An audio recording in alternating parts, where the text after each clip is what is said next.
Et chers frères et sœurs, aujourd'hui, donc, nous fêtons la fête des anges gardiens. Et il faut bien avouer que la plupart du temps, la dévotion aux anges gardiens a sombré dans quelque chose d'un peu falot, un peu fadasse, qui n'évoque pas du tout ce qui était pourtant dans le monde ancien, surtout juif, mais également grec ou romain, euh, la, le profil des anges et pourquoi ils s'appelaient gardiens. En réalité, ça va peut-être vous surprendre, mais le problème des anges gardiens est un problème politique. Un problème politique parce qu'il s'agit de savoir comment la cité des hommes, non seulement l'Église, mais tout simplement la cité des hommes, car même les sociétés païennes se sont posé le problème des anges et des gardiens, comment on pouvait concevoir les choses. Et c'est précisément là où c'est intéressant, c'est que, en fait, on se rendait bien compte que pour créer une cité, il fallait des personnes qui se dévouent entièrement à l'organisation de la cité. Mais en même temps, il fallait que ces hommes répondent à de telles qualités, à de telles exigences, qu'ils n'étaient pas toujours à la hauteur de la mission qu'on attendait d'eux et qui leur avait été confiée. Bref, au lieu d'avoir des gardiens, on avait des gardes-chiourmes. Et au lieu d'avoir des hommes qui veillent sur les membres de la cité, eh bien, on avait plutôt des petits chefs ambitieux qui vous empêchaient de vivre et qui vivaient en vous extorquant l'impôt et pour être plus maître de la situation et ainsi de favoriser leur carrière. Précisément, aussi bien dans le monde juif, puis plus tard dans l'Église, on s'est rendu compte qu'il y avait aussi le même danger et les mêmes difficultés. C'est-à-dire que on ne pouvait pas toujours dire que ceux qui avaient la charge du gouvernement dans l'Église, que ce soit les évêques, que ce soit les prêtres, étaient toujours absolument exemplaires et absolument convaincants du point de vue de leur manière de gouverner. Et même à certains moments, et même encore aujourd'hui, vous le savez bien, après tout ce qui s'est passé dans les années qui viennent de s'écouler, à certains moments, évidemment, le fait d'envisager la vie de ceux qui sont chargés de l'ordre, de la cohésion et de la structure, disons, de vivre ensemble de l'Église, ne sont pas toujours au top de la compétence qu'on attend d'eux. Les drames qui sont maintenant dévoilés en sont une preuve absolument évidente. Et donc, pour les anciens, il y avait quand même une chose, c'est que les nations, les peuples, les groupes humains, les tribus, tout ce que vous voudrez, en société organisée, avaient quand même la possibilité de vivre ensemble, de partager ensemble les responsabilités qui étaient normalement échues à leur personne et à leur mission, mais ils le faisaient souvent très mal. Et pourtant, les sociétés tenaient. Et pourtant, les églises tenaient. Les gouvernements pouvaient être défaillants, mais le peuple comme tel tenait ensemble. Les sociétés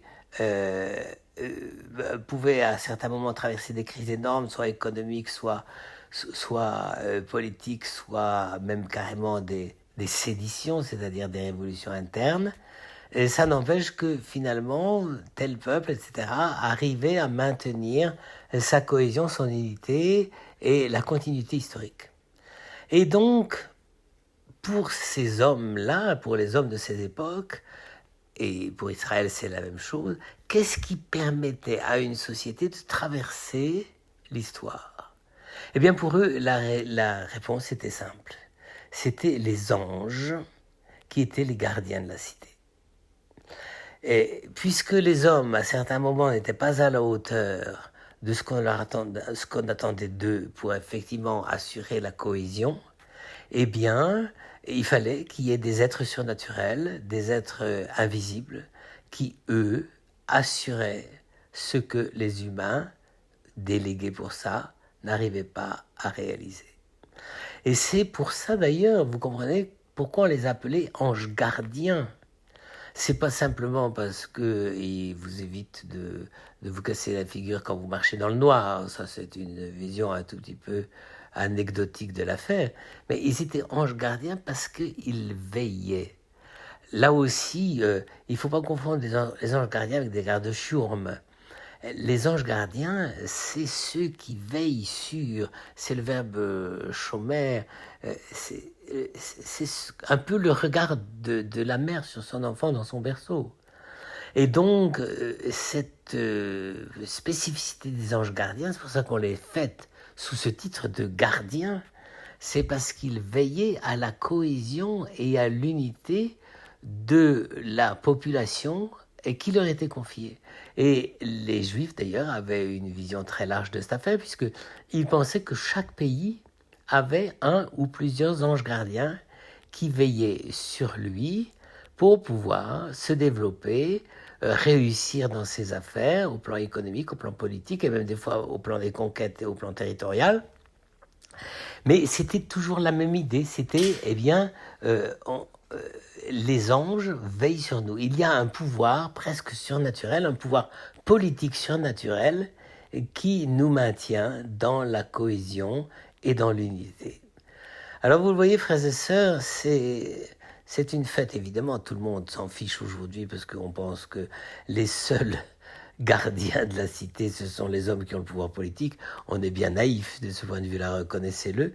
Mais, et de même, je veux dire, il faut bien le dire, dans l'Église, à certains moments, ceux qui seraient normalement chargés d'être les gardiens, même dans l'Apocalypse, on dit que les évêques sont des anges gardiens. Eh bien, ils ne sont pas du tout à la hauteur. Et je veux dire, il y a quand même eu un certain nombre de choses et de scandales récents qui nous laissent entrevoir que, effectivement, ça ne va pas de soi et que il y a des fautes graves. Eh bien, dans la théologie, alors évidemment, vous comprenez, les anges gardiens ne sont pas des anges au sens de la conception qu'ont les spécialistes du droit canon. Pour eux, les anges gardiens, il faut toujours définir ce que peut faire, ne pas faire un ange. Alors évidemment, les anges gardiens ne lisent pas le droit canon de 1983. Et ils s'en moquent complètement. Les anges gardiens sont des réalités, des entités spirituelles et théologiques. Et ce n'est pas des entités canoniques qui gouvernent. Précisément pourquoi ? Parce qu'ils ont un art de gouverner qui est plus qu'humain. C'est un art gouverné qui reconnaît la profondeur et les exigences de ceux qui doivent veiller. Eh bien, frères et sœurs, en priant aujourd'hui en suppliant les anges gardiens, nous vous demanderons de donner d'abord à ceux qui ont la fonction d'ange et de protecteur dans l'Église une véritable manière de voir les choses pour gérer la vie de ces petites cités que sont les diocèses ou les paroisses, d'y veiller et de les développer avec le respect profond de ce qui est en jeu, c'est-à-dire la promotion personnelle et la protection individuelle de chacun d'entre nous, et que d'autre part, nous sachions reconnaître que le ministère du gouvernement auquel nous sommes confiés, eh bien, c'est pas simplement des hommes avec toutes les limites et les faiblesses qui peuvent les tenir à certains moments dans une certaine raideur et un manque de finesse de gouvernement, car hélas, on en voit de toutes les couleurs, mais que ce soit effectivement des témoins de ce que les anges savent faire et ont le souci de faire en veillant sur chacun d'entre nous.